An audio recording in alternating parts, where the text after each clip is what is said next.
On dit tout le temps qu'il ne faut pas mettre tous ses œufs dans le même panier. Eh bien, l'ETF est le véhicule qui permet d'acheter la meule de foin au lieu de chercher l'aiguille dedans. Donc c'est un panier d'actions qui est coté en bourse et qui vient en général répliquer la performance d'un indice boursier. Les indices boursiers, vous les connaissez, le CAC 40, le S&P 500, qui rassemblent toutes les entreprises d'un pays ou d'un secteur d'activité.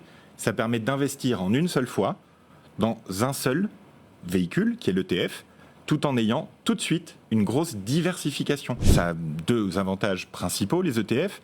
Le premier, c'est que c'est un très bon véhicule d'investissement à long terme parce que c'est diversifié et il y a peu de frais.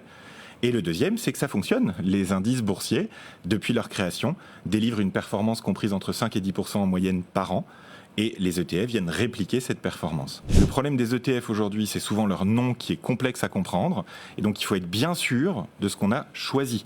Une fois qu'on a choisi en connaissance de cause, on fait attention évidemment à ne pas investir au mauvais moment. C'est toujours le bon moment pour investir un petit peu tous les mois. C'est le gros intérêt des ETF et c'est ce qui en fait un peu la star du moment. Diversifié, long terme, peu de frais.